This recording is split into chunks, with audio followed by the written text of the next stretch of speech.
Picture this, a chilly corner of the Holy Roman Empire 1729 where the air smells of damp wood and ambition.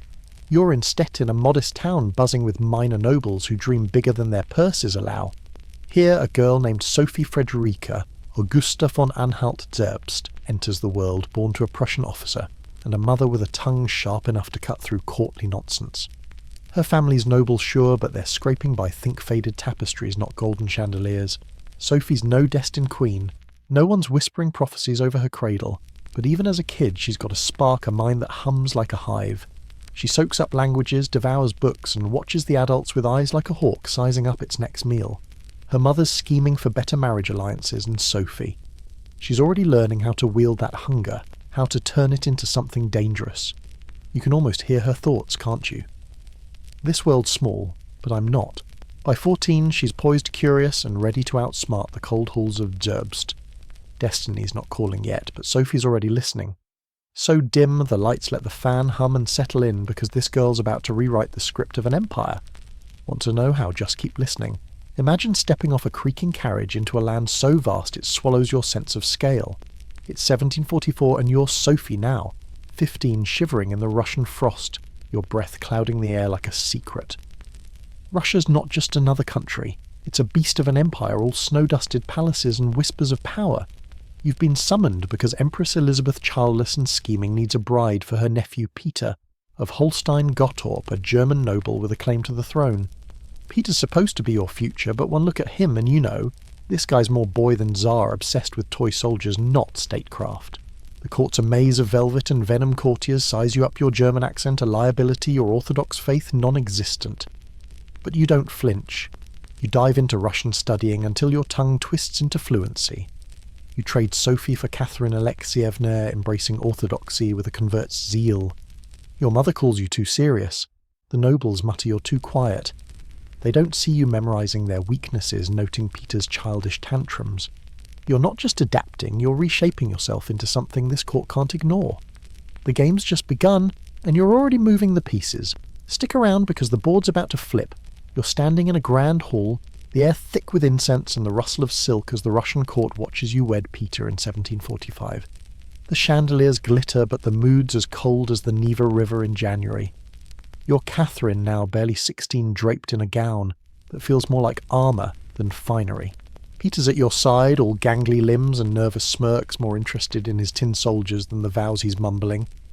You smile anyway, because you've learned the court's a stage and you're playing the dutiful bride. But behind your poised facade, you're cataloguing every detail. The nobles' sidelong glances, the whispers about Peter's Prussian loyalties. The marriage is a political stitch meant to secure alliances, but it's unravelling already. Peter's no partner. He's a petulant boy who'd rather stage mock battles than share a bed. You're alone in this gilded cage, but you don't sulk. Instead, you turn to books, sneaking Montesquieu and Voltaire under your pillow, their words lighting fires in your mind. You're not just surviving this farce of a marriage, you're studying how to outwit it. The court thinks you're a quiet German girl. Oh, they're in for a surprise. Keep listening. Things are about to get icy. Picture the Winter Palace. Its corridors alive with secrets where every smile hides a dagger. You're Catherine navigating this snake pit of a court, your every step watched by spies who'd sell your size for a title. It's the late 1740s and life with Peter's gone from chilly to Arctic. He's more likely to share his bed with a bottle than with you. The court's buzzing with rumours, and you're learning fast trust is a luxury you can't afford when a fever nearly kills you. Whispers say Peter delayed your medicine, accident or spite. You recover, but the lesson sticks like frost on your skin. You start building your own web, charming a noble here, flattering a guard there. Your physician becomes a confidant. A few military men start listening when you speak. You're careful, though your words are soft, your moves discreet. And when loneliness creeps in, you find warmth elsewhere. A lover chosen not just for affection, but for influence steps into your life, quiet as a shadow. The court thinks you're still the naive bride, but you're weaving a net strong enough to catch a throne. The stakes are rising and you're playing to win. Stay tuned. The game's getting dangerous. It's 1762 and the Russian court feels like a powder keg with a lit fuse. You're Catherine now in your early 30s, a woman forged in the crucible of a loveless marriage and a treacherous palace. Empress Elizabeth has just died and Peter, your childish husband, stumbles onto the throne as Peter III. Picture him all nervous twitches and Prussian obsessions, more at home with his toy soldiers than the sceptre he's clutching. His reign's a disaster from the start. Think of a toddler trying to steer a warship. He insults the Orthodox Church with his Lutheran leanings, alienates nobles by fawning over Prussia, and pulls Russia out of a winning war, leaving the military seething. The court's a chorus of grumbles, and you're watching silent as a chess master, your mind sharp, from years of reading forbidden texts. Behind closed doors, you've built a network nobles who trust your wit soldiers, who admire your resolve, and a lover, Gregory Orlov, whose charm and military ties are your secret weapons. Peter's crown wobbles, and you're no longer the shadow he ignores. You're the storm gathering on the horizon. Settle in. The board's about to tip. June 28th, 1762 dawns crisp and electric in St. Petersburg.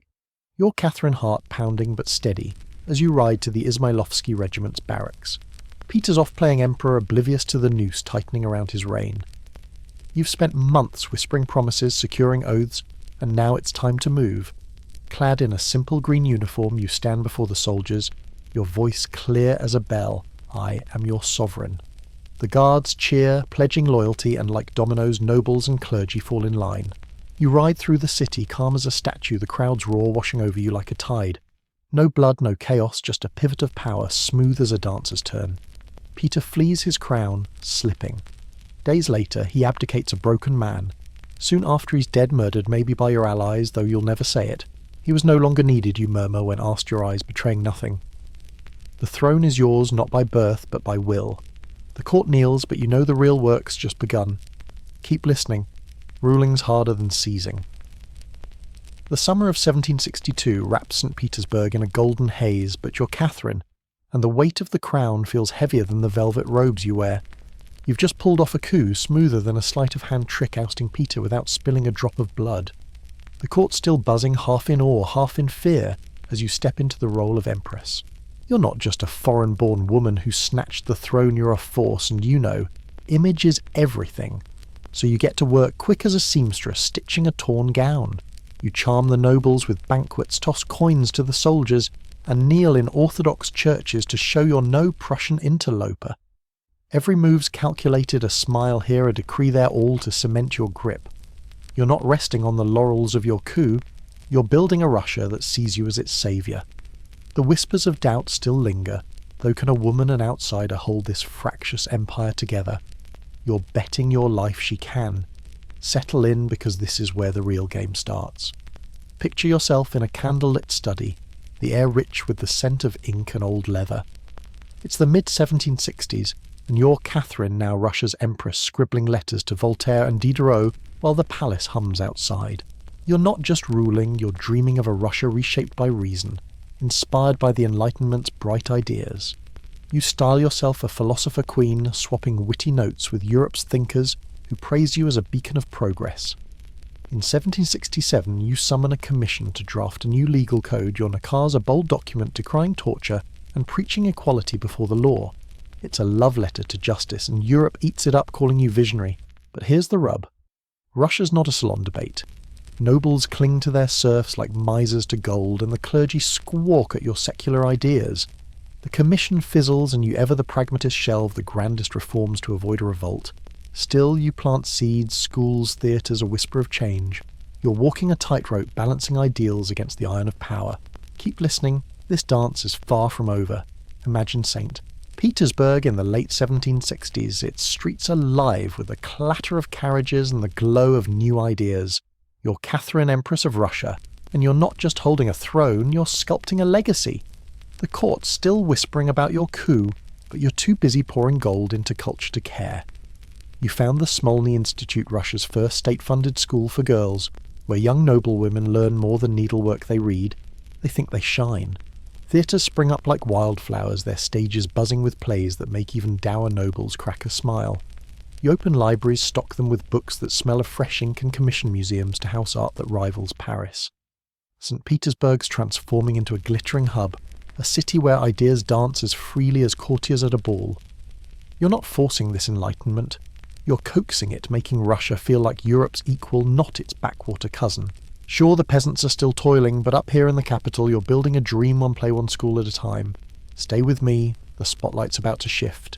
Step into the Winter Palace where the chandeliers cast shadows as tangled as the gossip. It's the 1770s and you're Catherine ruling Russia with a mind like a steel trap and a heart that's no stranger to passion. The court's obsessed with your love life, and who can blame them? Your affair with Grigory Orlov, the dashing soldier who helped you seize the throne, is the stuff of legends, think candlelit whispers and secret plans. But Orlov's star fades his temper too wild for your steady hand. Enter Gregory Potemkin, a brilliant fiery general whose love burns like a comet. He's not just a lover, he's your partner in empire building, helping you snag Crimea and steer Russia's future. Europe's tongues wag, painting you as scandalous, even tossing out vile lies about horses, pure nonsense, but it stings. You shrug it off because love to you is strategy. Your lovers aren't just dalliances, they're allies generals, minds you trust. The court may clutch its pearls, but you're too busy ruling to care. Keep listening, trouble's brewing beyond the boudoir. It's 1773 and the Russian countryside crackles with unrest like dry tinder waiting for a spark. You're Catherine Empress of an empire that's vast but fraying at the edges. Out in the steppes, a Cossack named Yemelyan Pugachev lights the fuse, claiming he's Peter III, your long-dead husband back to reclaim the throne. He's no ghost, just a man with a grudge and a gift for rallying the desperate peasant serfs, anyone crushed by noble boots. His rebellion spreads like wildfire, promising land and freedom, and suddenly villages are burning and your governors are fleeing. You're shaken pacing the Winter Palace, the weight of the crown heavier than ever. No time for Enlightenment dreams, now you send troops and they don't hold back. Rebels are hunted, tortured, hanged. Pugachev's paraded in a cage through Moscow before his head rolls. You crush the uprising, but the cost is steep. The empire's fractures, poverty, and inequality are glaring now. You tighten the screws siding with nobles to keep the peace, but the idealist in you winces. Power's a brutal teacher, isn't it? Stay tuned. The empire's about to grow. Picture Russia in the 1780s, its borders stretching like a giant waking from a long sleep. You're Catherine, no longer the dreamer of reform, but a strategist with an eye for empire. The Ottoman Empire's crumbling to the south, and you see opportunity in the Black Sea's warm waters. With Gregory Potemkin at your side, you wage wars grueling, costly, but relentless. By 1783, Crimea's yours, its ports, opening trade routes and naval power. Your gaze shifts west to Poland, a kingdom splintered by squabbling nobles. You play protector all smiles while carving it up with Prussia and Austria. By 1795, Poland's gone, its eastern lands swallowed into your empire. You've added 200,000 square miles, millions of new subjects, Ukrainians, Tatars, Jews. Russia's never been bigger, but it's a beast to govern. You reorganize provinces, build schools, try to tame the chaos, all while selling your conquests as progress to Europe's courts. To some, you're a stateswoman, to others a predator. Either way, your Russia's no longer just a land, it's a force. Keep listening. The world's changing fast. Imagine the Russian Empire in the 1780s sprawling like a patchwork quilt stitched with ambition. You're Catherine Empress juggling a realm that's grown too big for old ways. The ink's barely dry on your conquests, Crimea, Poland's eastern chunks. But new lands mean new headaches. Governors squabble taxes, vanish into corrupt pockets, and far-off provinces feel like foreign countries. You're not one to let chaos fester, so you roll up your sleeves, metaphorically speaking, and dive into reform. You redraw the map, carving Russia into tighter provinces, each with a governor answering to you. You standardize laws, streamline courts, and seed schools to teach loyalty as much as letters. It's a slog, think herding cats with quills and ledgers, but you're relentless. St. Petersburg hums with your decrees, each one a thread tying this vast empire together. Not everyone's thrilled. Nobles grumble about lost perks and peasants barely notice. But you're building a machine, one that hums with efficiency if not fairness. Power's a heavy crown and you wear it with grit. Stay with me, the world's about to shake. It's 1789 and a storm's brewing across the sea in France, where crowds are shouting for liberty and lopping off royal heads. You're Catherine, Russia's empress, sitting in your study, as news trickles in each dispatch like a pebble in your polished court. The French Revolution's chaos kings, beheaded nobles fleeing, sends a chill through every palace in Europe, including yours. You once flirted with Enlightenment ideas, swapping letters with Voltaire, dreaming of reason and reform. Now those same ideas look like daggers aimed at your throne. You're no fool. You see how fast a spark can turn into a blaze, so you clamp down. French books banned. Revolutionary pamphlets burned. Your court, once a haven for lively debate, grows wary eyes darting for disloyalty. You tighten censorship, your quill scratching out decrees to keep Russia's lid on tight. The philosopher queen's still there, but she's traded her ideals for iron. You've seen what happens when empires crack. Pugachev's rebellion still haunts your dreams. You'll keep Russia steady even if it means silencing the very ideas you once loved. Keep listening, the end's near. It's the early 1790s and the Winter Palace feels quieter, the air heavy with the scent of wax and old ambitions.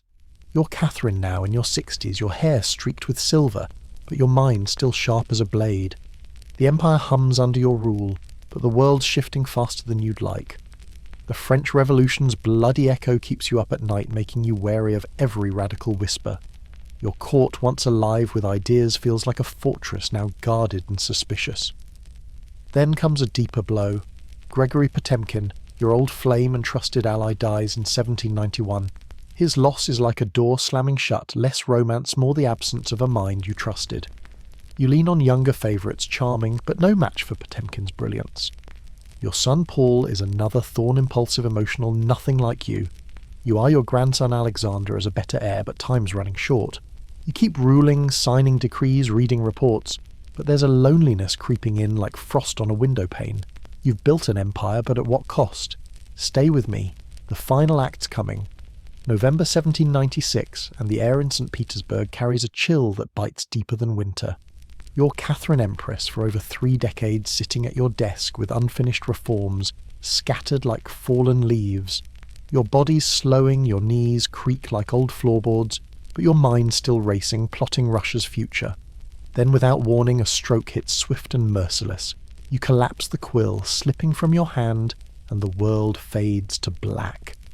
Days later, you're gone, alone in your chambers, leaving behind a Russia bigger, stronger, but riddled with contradictions.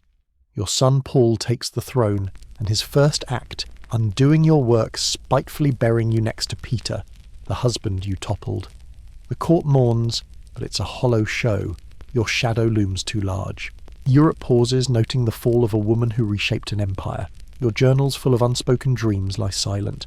You weren't born to rule, but you did with a will that bent history. The crown's passed on, but your story, it's not over yet. Keep listening. There's one more chapter to close. Picture Russia in the wake of 1796, its vastness humming, with the echo of your name. You're Catherine, or rather the shadow you've left behind, a German-born princess who clawed her way to empress and ruled for 34 years. Your legacy's a tapestry, glorious frayed and impossible to ignore. You turned St. Petersburg into a cultural beacon with theatres and schools sprouting like spring blooms. You stretched Russia's borders by 200,000 square miles, making it a colossus that awed Europe. Yet you spoke of liberty while chaining serfs tighter, dreamed of equality but wielded absolute power. Your court buzzed with lovers and intrigue, each affair a chess move. Yet Europe's pamphlets sneered, calling you scandalous. You beat men at their own game, outsmarting nobles, generals, even kings, proving a woman could forge an empire with wit and iron. History debates you tyrant or visionary, but there's no arguing your mark. Libraries, statues, a Russia remade all bear your fingerprints. You didn't just reign, you rewrote what a ruler could be. And as the candles dim, your story lingers a whisper of possibility. That's it for Catherine. Want more history? Say so in the comments.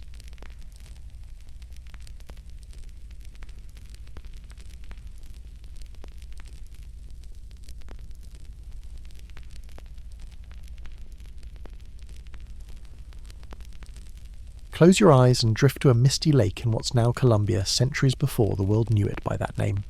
It's the 1500s, and you're standing on the shore with the Miska people, the air thick with the scent of damp earth and sacred smoke. A chieftain dusted head to toe in gold powder glitters like a sunrise as he steps onto a raft. Priests chant nobles watch, and he casts emeralds and gold into the water offerings to the gods. This is El Hombre Dorado, the Golden Man, a ritual of reverence, not riches. But when Spanish conquistadors arrive, their eyes gleam with greed, mistaking this ceremony for a clue to a golden city. They call it El Dorado, and in their minds it's no longer a man but a kingdom, a paradise dripping with treasure. The jungle whispers its secrets, but the Spaniards hear only gold. Their hunger turns a sacred rite into a myth that'll burn through centuries. Settle in because this tale's about to twist through the wilds. Like what you hear, drop a comment with where you're listening from. You're in the 1530s and the jungles of South America hum with a fever called El Dorado. Picture Spanish conquistadors, their armour rusted, their boots sinking into mud, chasing whispers of a golden city. They're far from home, bellies empty, but their minds are ablaze with tales of streets paved in gold. The Muisca, wary of these strangers, drop vague hints about distant rivers and shimmering treasures, hoping to send them wandering. But every word fuels the fire. Campfires crackle with stories of El Dorado, no longer a ritual, but a paradise just beyond the next ridge. Poets in Spain scribble odes to it. Monarchs fund expeditions on a whim. It doesn't matter if it's real, what matters is the belief like a fever that won't break. Soldiers who've never seen the jungle dream of it, their hearts pounding with promises of glory. The myth's growing legs outpacing truth, and it's dragging men into the green unknown. The jungle's waiting, and it's not kind. Keep listening. This chase is about to get brutal. It's 1541, and you're trudging through the Andes' muddy trails, the air thick with rain and despair. You're with Gonzalo Pizarro, brother of the Inca conqueror, leading a ragged band of 300 Spanish soldiers and countless native porters. The promise of El Dorado, Golden City's cinnamon forest, drives you forward, but the jungle's a cruel host. Rain soaks your bones, rivers swallow supplies, and insects feast on your skin like it's a banquet. Horses stumble, men collapse, and the porters chained by Spanish greed die, or slip away into the green. Pizarro's eyes burn with desperation, so he sends Francisco de Orellana ahead with a small crew drifting down a river that'll one day be called the Amazon. Orellana's boats vanish into the wild passing villages that seem too grand to be real cities he'll claim with warrior women and bustling markets. He reaches the Atlantic, the first European to navigate the Amazon's full length, but finds no gold, only stories. Back in the Andes, Pizarro's expedition crumbles survivors crawling back to Quito broken. The jungle's won this round, but El Dorado's myth only grows. Stick around, the hunt's far from over. Picture Lake Guatavita, a perfect circle of water cradled in Colombia's highlands, its surface shimmering like a mirror under the sun. It's the 1530s, and you're with the Muisca watching their sacred ritual. A chieftain coated in gold dust sails to the lake's heart, tossing emeralds and trinkets into the depths as gifts to the gods. To the Spanish conquistadors, though, it's no holy act, it's a treasure vault begging to be cracked. In 1536, Gonzalo Jimenez de Quesada snags a few golden baubles from the shore enough to set hearts racing. By 1580, Antonio de Sepulveda tries something wild. He carves a gash in the mountainside to drain the lake. Mud rises, a few gold pieces gleam, but the banks collapse, killing workers and burying hopes. The lake keeps its secret stubborn as stone, yet it becomes El Dorado's heart, a place where myths crystallize. Centuries later, treasure hunters with sonar and dynamite will try again, but Guatavita stays silent, guarding its gold and its gods. The myth's alive, and it's pulling more dreamers in. Keep listening. The chase crosses seas next. It's 1595, and you're sailing across the Atlantic with Sir Walter Raleigh, a poet-soldier with a flair for the dramatic and a hunger for glory. The air smells of salt and ambition as you head for Guyana, modern-day Venezuela, chasing El Dorado's golden whisper. Raleigh's read the Spanish tales, heard native stories, and convinced himself a city of gold waits in the jungle's heart. The Orinoco River's a muddy maze, the heat chokes like a wet blanket, and the terrain laughs at your heavy boots. Raleigh returns to England with no gold, but a story that sparkles tales of a rich empire just out of reach, penned in his book that sets Queen Elizabeth's court ablaze. By 1617, he's back freed from prison for one last shot. But it's a disaster. His men attack a Spanish outpost, his son dies, and he returns empty-handed. King James, furious, orders his head. In 1618, Raleigh's executed his dreams of El Dorado, bleeding out on the scaffold. The myths cost him everything, yet it burns brighter. Keep listening, the jungle's not done claiming its toll. You're deep in the Amazon now, where the air's thick with the buzz of insects and the stench of rot. It's the late 1500s, and El Dorado's myth has become a fever, luring men, Portuguese, Germans, Dutch into the jungle's green jaws. The forest is no fairy tale. It's a labyrinth of thorns and shadows where rivers twist like snakes and the sun barely pierces the canopy. Poisonous bugs bite snakes, slither unseen, and starvation gnaws at your bones. Indigenous tribes, fierce and protective, strike from the undergrowth, their arrows silent and sure. Expedition after expedition vanishes well-funded, armed to the teeth, yet broken by exhaustion or betrayal. Survivors stumble out half-mad, babbling of golden idols, and distant lights their minds spinning like broken compasses. El Dorado's no longer a city. It's a dream that shifts now in the Andes, now in a cave, now a lake. The jungle doesn't need traps. It just needs time. Hope becomes the real snare pulling men deeper until they're lost. The myth's a siren, and it's singing still. Stay tuned. Truth might be hiding in the ruins. Fast forward to the 21st century and you're hovering over the Amazon not with a machete, but with satellite imagery that cuts through the jungle's green veil. For centuries, El Dorado was dismissed as a greedy European fantasy, a golden city that never was. But now archaeologists are unearthing secrets that make you rethink the myth. Deep in Brazil, Bolivia and Peru, they've found traces of lost cities, geometric mounds, moated towns and roads weaving through the forest like ancient veins. These aren't tiny camps. They're signs of civilizations maybe tens of thousands strong. Then there's terra preta dark soil, packed with charcoal and compost crafted by hands that knew how to tame the jungle's stingy dirt. Could the conquistadors' tales of grand cities have been glimpses of these societies already fading under European diseases? Francisco de Orellana's exaggerated Amazon journey suddenly seems less wild. El Dorado wasn't a city of gold, but maybe a patchwork of real places, their glory warped by outsiders' eyes. The jungle's been hiding truth all along. Keep listening, the myth's about to hit the maps. Picture an old cartographer's den in the 1600s, lit by flickering candles, the air sharp with ink and parchment. You're peering over maps of South America where vast blanks beg to be filled. El Dorado's myth has crossed oceans, and mapmakers, more poets than scientists, etch it into the unknown. Here a golden city sparkles near a river. There it hides in the Andes' shadow. These aren't just drawings, they're dreams inked onto vellum, fueling the hopes of kings and adventurers. The name El Dorado becomes a magnet pulling ships to uncharted shores. It doesn't matter if it's real. It's a promise, a blank space where glory waits. Spanish galleons, English privateers, they all chase these maps, their sails taut with belief. The jungle's secrets stay locked, but the maps keep singing, each line a siren's call to the next foolhardy soul. El Dorado's no longer just a place. It's a story that shapes the world's imagination. Stay with me. This myth's about to evolve again. You're standing at the edge of time, watching El Dorado shimmer like a mirage that refuses to fade. It's no longer the 1500s, and the Golden City's myth has outgrown its roots in the Muisca's sacred lake. What began as a ritual morphed into a conquistador's fever, then a cartographer's dream sketched on parchment. Now it's something else, a floating symbol untethered from any one place. To some, El Dorado hides in Andean caves glinting with forgotten gold. To others, it's buried in the Amazon's green heart, whispering through tangled vines. It shifts with every teller, a chameleon of hope and greed. The jungle's eaten countless seekers, yet the story grows fed by poets, painters and dreamers who see not a city but a promise. It's no longer about finding gold. It's about chasing what's just out of reach. A paradise, a salvation, a chance to be more than mortal. El Dorado's become a mirror reflecting humanity's restless heart. The myth's alive, twisting through centuries, and it's not done yet. Keep listening, its final spell is coming. Picture a modern world where skyscrapers gleam, but the call of El Dorado still echoes soft as a jungle breeze. You're not hacking through vines anymore, but the myth's allure hasn't dimmed. It's in movies, books and treasure-hunting shows where golden cities wink from forgotten corners.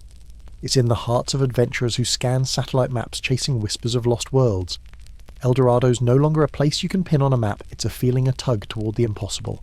It's why we explore, why we dream, why we risk everything for a glimmer of something greater. The Muisca's ritual sparked it. Conquistadors fanned it, and archaeologists gave it new life with their finds of ancient Amazonian cities. But its real power, it's in us, in our stubborn need to believe there's a paradise waiting. El Dorado's a story that outlives empires, a reminder that hope can be as dangerous as it is beautiful. That's the end of this tale, but the myth's still out there calling. Drop a comment, where's your El Dorado? Let's hear it.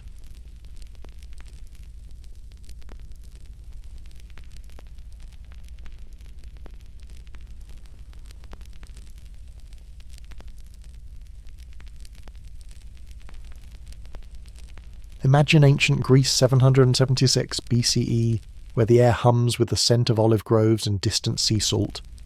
You're standing in Olympia, a dusty valley cradled by hills, where rival city-states Athens, Sparta, Corinth eye each other like wary wolves. War's their language, but every 4 years something sacred shifts. The Ekekaria, or sacred truce, descends like a cool breeze silencing swords and calling warriors to compete not kill. Messengers crowned with olive leaves fan out across the land, proclaiming peace for the Olympic Games. For a month no army marches, no blood spills, only athletes travel safe under Zeus's gaze. It's not just politics, it's a miracle of unity stitching Greece's patchwork into a fleeting whole. You feel it in the quiet, a shared reverence stronger than any shield wall. This truce isn't enforced by soldiers but by gods, and in Olympia that's enough. Settle in because the games are about to begin. Like this tale, drop a comment with where you're from. You're in Olympia's stadium, the sun baking the earth, the crowds murmur like a low tide. It's the heart of the ancient games, and the athletes step forward naked, their skin gleaming with olive oil and dusted with fine sand. To modern eyes it's shocking, but to the Greeks it's divine. The body bare and chiselled is a temple of virtue, a soul made visible. No tunics, no armour, just raw strength and discipline. The word gymnos, meaning naked births. Gymnasium, where mind and muscle are forged as one. Competing unclothed strips away wealth rank everything but effort.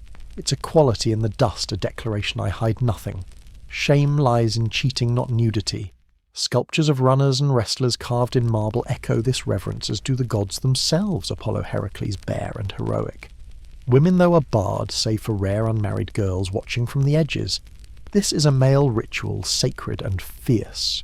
You feel the weight of their boldness standing exposed before Zeus. Keep listening, the stakes are about to rise. You're standing in Olympia's sun-scorched stadium, the air thick with dust, and the crowd's hushed anticipation. It's 776 BCE, and the ancient Olympic Games are no place for second chances. Picture this, no silver, no bronze, just one winner crowned with a katinos. A simple wreath of wild olive leaves plucked from a sacred tree near Zeus's temple. It's not gold, doesn't glitter, but to the Greeks it's everything immortal glory, a nod from the gods themselves. Victory here isn't just personal, it's a city-state's pride, a proof of divine favour. The loser. He slinks home, forgotten his name, lost to the wind. The winner, though, gets his name etched in eternity, maybe a statue in his bliss-free meals for life or songs by poets like Pindar. It's arete excellence, the Greek ideal of pushing human limits to the divine. No excuses, no do-overs, just one shot to be remembered. You feel the weight of that single crown, fragile yet heavier than any throne. Keep listening, the first race is about to start. You're standing in Olympia's sun-scorched stadium, the air thick with dust and the crowd's hushed anticipation. It's 776 BCE, and the ancient Olympic Games are no place for second chances.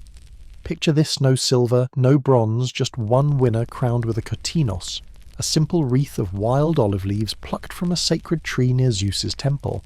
It's not gold, doesn't glitter, but to the Greeks it's everything immortal glory, a nod from the gods themselves.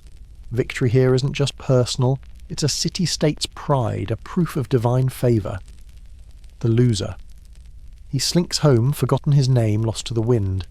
The winner, though, gets his name etched in eternity, maybe a statue in his polis-free meals for life, or songs by poets like Pindar. It's arete excellence, the Greek ideal of pushing human limits to the divine.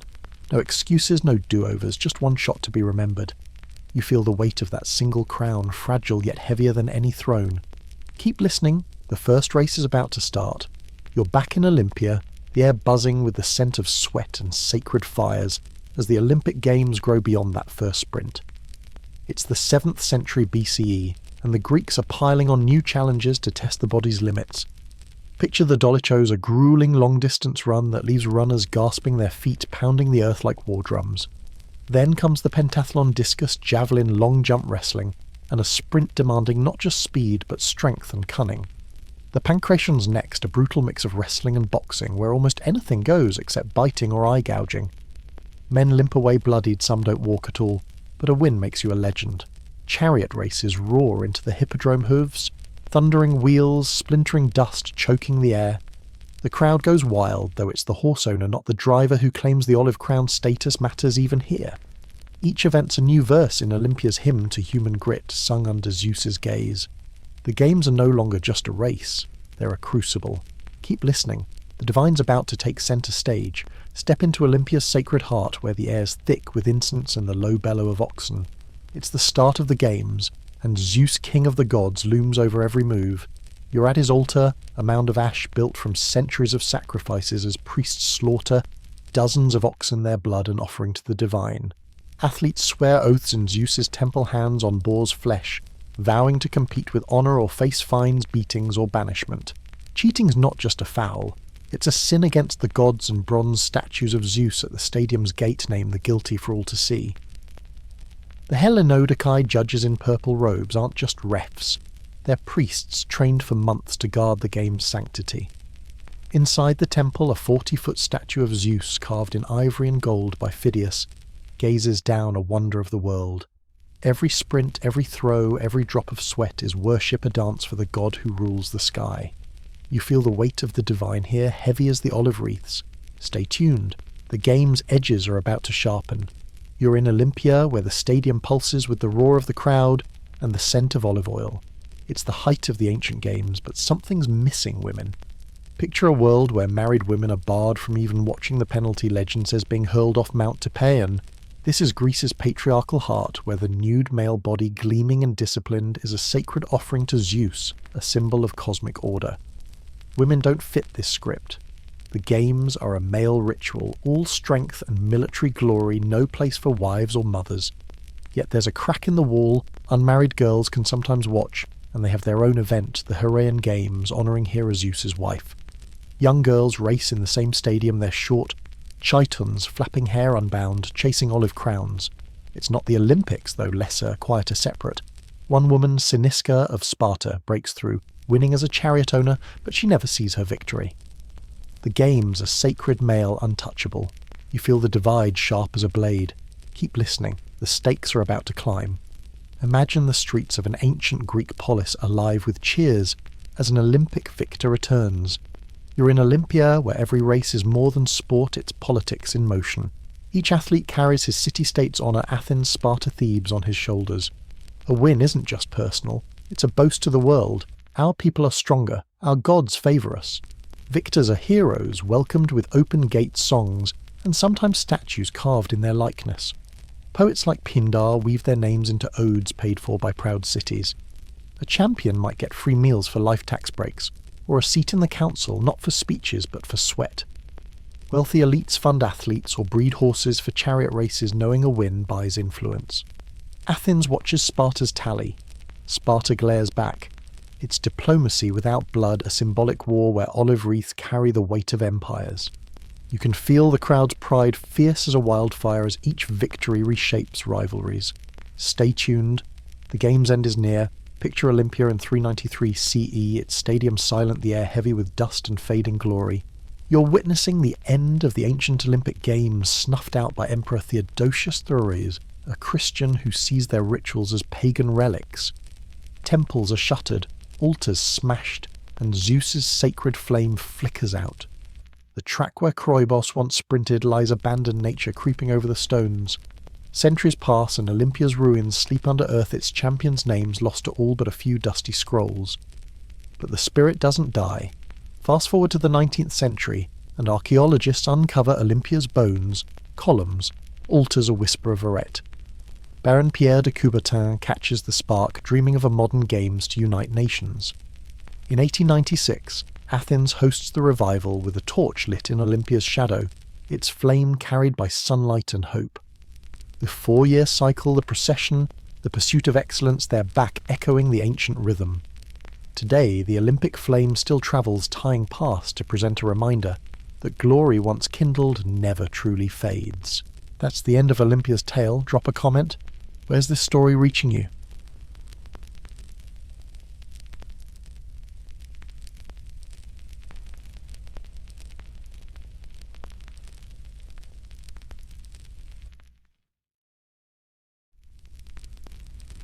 It's 350 BCE and you're on the island of Rhodes, where the sea smells of salt and defiance.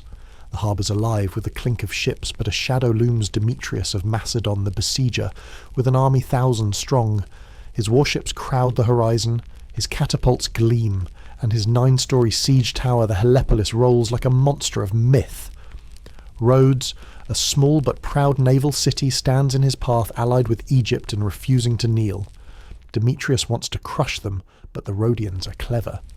By night they slip out, torching his machines with oil and fire.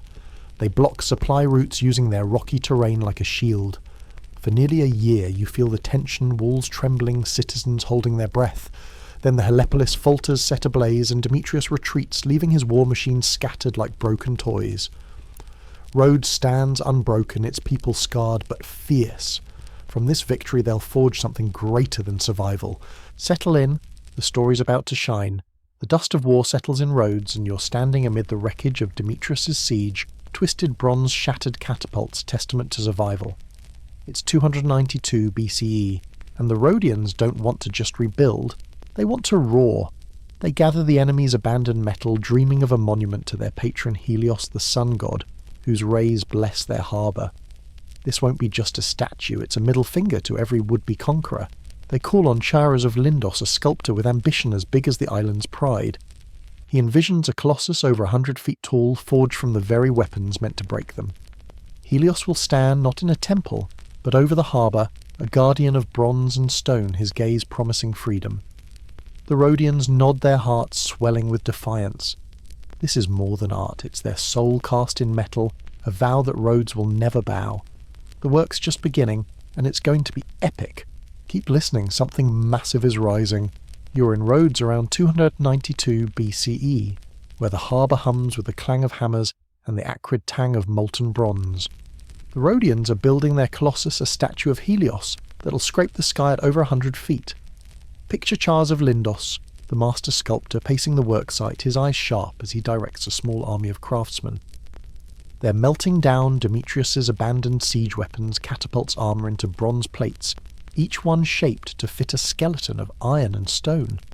Workers sweat under the sun, hauling earth to form ramps that climb higher as the statue grows.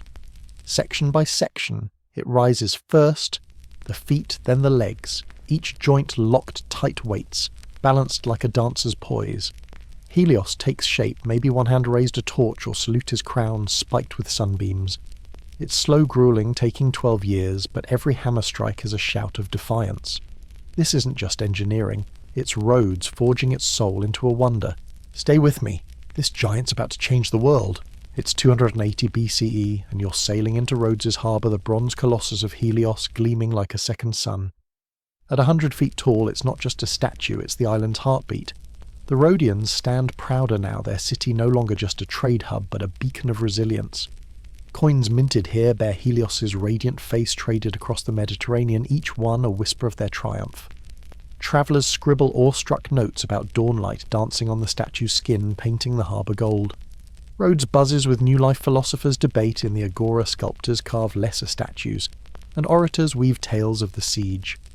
The Colossus isn't just local pride, it's a universal emblem telling the Hellenistic world that a small city can turn war's wreckage into beauty. It's on every tongue, from merchants to kings, a reminder that defiance can shine brighter than any crown.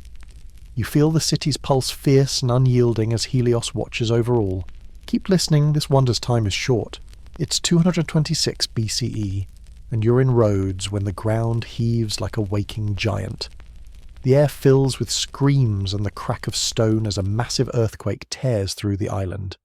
Homes crumble, temples split, and the harbour walls shudder. Then a groan of twisting metal echoes the colossus of Helios Rhodes' proud sun god snaps at the knees. You watch hearts sinking as the 100-foot statue collapses, its bronze skin shattering, fingers the size of men splintering into dust. The head, once gazing over the sea, slams face down a god humbled by nature. The Rhodians stagger through the wreckage, their symbol of defiance now a heap of ruin. It's not just a statue they've lost, it's their guardian, their pride. The harbour feels emptier, the sun colder. Yet even broken, the Colossus holds a strange power, its fragments sprawled like a fallen titan. The city mourns, but this isn't the end. Settle in. These ruins have a story to tell. You're wandering Rhodes years after the 226 BCE quake, where the fallen Colossus lies like a giant skeleton under the sun. Its bronze limbs, massive as towers, curl in the dust. Fingers thicker than your torso gleam with weathered patina. Travellers from across the Mediterranean come not to see a standing statue, but to marvel at this shattered wonder. Historians like Strabo jot notes about its scale awestruck by the engineering that once held it aloft. You trace the iron framework peeking through broken plates, a testament to Rhodian ingenuity. Some whisper the fall was divine wrath, others say it's nature's reminder that nothing lasts. The Rhodians, though heartbroken, leave the pieces untouched sacred even in ruin. For centuries, pilgrims and poets walk among the fragments, feeling the weight of a city's defiance turned to melancholy. The Colossus isn't gone, it's transformed a ghost of glory that speaks louder in pieces than it ever did whole. Keep listening. The story's not over yet. You're in Rhodes, the dust of the 226 BCE earthquake still settling the air heavy with grief and bronze. The Colossus of Helios lies in ruins, its massive limbs strewn like a fallen warrior across the harbour's edge. The Rhodians gather their voices, torn between pride and despair should they raise their sun god again. You feel their longing to restore the statue that screamed defiance, but doubt creeps in like morning fog. They consult the oracle of Delphi, and her words hit like a cold wave. The gods are displeased. Rebuilding invites their wrath. Superstition grips tight and practicality seals the deal. Reconstructing a 100-foot wonder would bleed the city. Dry materials, labour years, all in a world of shifting alliances and new threats. So they decide, let it rest. The fragments become a silent shrine, a testament to glory and its limits. Pilgrims still come, touching the broken bronze, awed by its story. Sometimes a ruin speaks louder than a statue.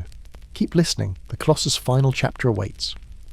Picture Rhodes centuries after the Colossus fell, its broken bronze still drawing eyes from across the seas.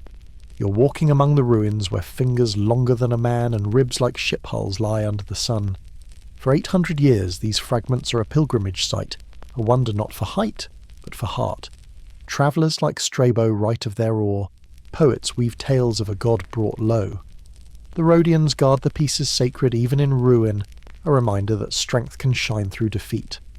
But in 654 CE, the Umayyad Caliphate sweeps in, and the bronze vanishes melted, carted off some say on 900 camels, to a Syrian merchant. No proof, but the story's clear the Colossus is gone, yet its shadow lingers. Medieval maps imagine it straddling the harbour. Renaissance artists paint it as a titan. It's no longer metal, it's a dream of resilience echoed in every harbour statue from Liberty to now. Rhodes's pride lives on not in bronze, but in the idea that even broken we shine. That's the end of our tale. Comment where you're listening from.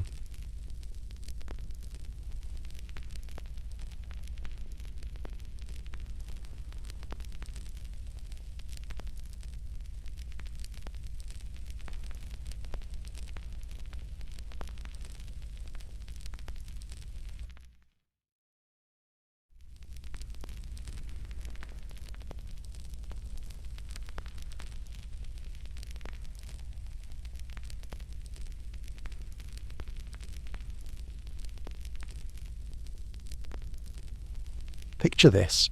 It's 1325, and you're jolted awake in a medieval village that makes your worst camping trip look like a luxury spa. Forget Hollywood's shining knights and fairy tale castles. The Middle Ages are a gritty, grimy fight for survival, where you're more likely to wrestle fleas than dragons.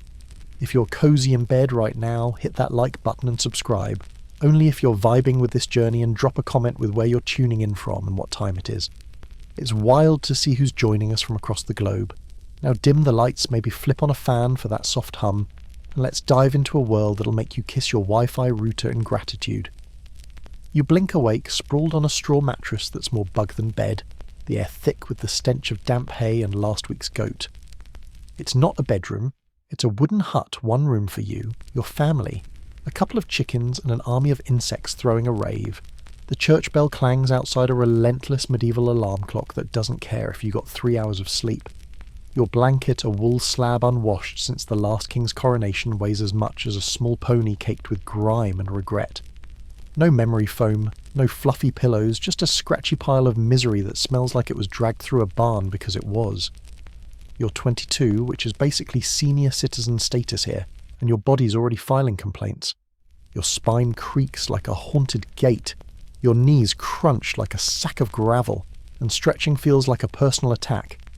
The air's so cold it bites, and your bare feet hit a floor that's either slick with last night's rain thanks to the leaky thatched roof or crusty with mystery substances you don't want to identify. Privacy, a myth. Your family's snoring beside you, maybe a random cousin who's been crashing since the harvest, all sharing this open concept nightmare. The smell's a brutal mix of stale ale, human sweat, and something you hope isn't mould, but deep down know it is. This is your morning in medieval Europe, and it's not even 6 a.m. yet. You're never alone, fleas rodents, and the weight of survival are your constant crew. Congrats, you're alive. The bad news. That's the highlight of your day. So pull yourself from this haystack of horrors, because nature's calling, and it's about to get a whole lot worse. You've clawed your way out of bed, but now nature's screaming and it's not asking politely. If you're picturing a sparkling bathroom with fluffy towels snap out of it, this is 1325 and hygiene is a word nobody's invented yet. Your toilet's a wooden bucket tucked behind the hut already brimming, because Uncle Wolfstarn had a wild night with some dodgy turnips. The smell could knock a vulture off a corpse. You hold your breath, do what you gotta do, then brace yourself, toss it into the street. Yup, the street. You're supposed to yell Gardez-vous old French for watch out below, but nobody dodges fast enough. Medieval towns or open sewers, a charming stew of human waste animal droppings and liquids you'd rather not name. If you're in a fancy town with public latrines, don't get excited. You're shoulder to shoulder with strangers in a reeking outhouse, making awkward small talk while praying the wooden bench doesn't collapse. Ventilation's a cruel joke and toilet paper never heard of it. You're wiping with straw leaves or a scrap of wool if you're feeling bougie. Sometimes you just don't. Handshakes aren't a thing yet, and now you know why. Even in a castle it's no picnic. You've got a garderobe, a hole in the wall, dropping straight into the moat grate until enemies climb up the waste chute. Yeah, that happened. Talk about a backdoor invasion. Every trip to relieve yourself is cold, public, and vaguely humiliating, like a twisted social experiment. One wrong step on a slick path and you're face first in the street's river. You stumble back, itching from fleas, your hands gritty, and realise you haven't even tackled your teeth yet. Spoiler, that's not going to be fun either. Welcome to medieval hygiene, where every choice feels like a dare and you're just trying not to lose your dignity or your breakfast. You've survived the medieval bathroom gauntlet, so surely you deserve a reward like a warm hearty breakfast to fuel your day. Think again. It's 1325 and comfort food is as mythical as a unicorn. You shuffle to the fire, squatting on a dirt floor that's seen more action than a battlefield, and stare into a wooden bowl of something. Meat pottage, the medieval equivalent of a culinary crime scene. This gloopy grey stew's been simmering in the same pot for days, maybe weeks, tossing in whatever scraps you scrounge, grains a sad turnip, maybe a bean if the harvest didn't betray you. It's less a meal and more a science experiment gone wrong, with a taste that lingers like regret. On the side there's bread, but don't get excited. This rye or barley loaf is harder than your landlord's heart bulked up with sawdust or ground acorns, because wheat's for nobles who don't know your name. You don't slice it, you wrestle it, praying your teeth survive the encounter. For a drink, no coffee's brewing, no orange juice is chilling. Instead, you gulp weak ale breakfast beer because the water's a parasite party you're not invited to. Kids sip it too, their little faces grim as they chug survival juice. Meat or cheese? That's a Sunday dream, and only if the Lord's in a rare, generous mood. Fresh fruit. Only if it's fall and hasn't already turned into wine. Every bite's a gamble. That bread might chip a tooth. The pottage could hide a rat's midnight snack. Spices like pepper are worth more than your hut, so flavour comes from onions, maybe salt, and a hefty dose of despair. You chew slowly, not because you're savouring, but because you're negotiating with your stomach to keep it down. This isn't breakfast, it's a test of endurance. You swallow, wipe your gritty hands on your tunic and brace for the day ahead, already dreaming of a time when food doesn't feel like punishment. Your stomach's grumbling through the pottage ordeal, and now it's time to face the medieval fashion disaster that is getting dressed. Your wardrobe's not a closet, it's a single outfit. A rough wool tunic or linen shift you've worn so long, it's practically a second skin. Seasonal trends. Forget it. This is your look until it disintegrates or gives you a rash that sends you to the priest for an exorcism. Underwear's a luxury, maybe a linen undertunic if you're lucky, but most days you're going commando under layers of scratchy, sweat-soaked wool stitched by someone who thought seam meant suggestion. Washing clothes is a fantasy. No soap, no washing machine, just a river you'd have to haul water from heat over a fire and scrub with ashes if the sun's even out, which it isn't. Your tunic's stiff with stains, smelling like a pigsty left to fester, and you're not much better. Shoes. If you've got 'em, they're untreated, leather barely holding together, offering less support than a broken promise. Most peasants go barefoot, trudging through mud dung and sharp rocks that turn every step into a medieval minefield. Your skin's screaming. Fleas and lice have set up permanent residence, throwing parties in your armpits while bedbugs nibble your legs. Everyone's itchy nobles, monks, even the kids are walking insect farms. You scratch with a stick, a spoon, anything, and nobody blinks. A rash. That's just your body's way of saying, welcome to the club. No dermatologist, no cream, just you and your scabies sidekick for the next 6 months. You pull on this misery costume already sweating and itching and step outside where the real work's waiting to break you. In medieval Europe, getting dressed isn't about style. It's about surviving the outfit.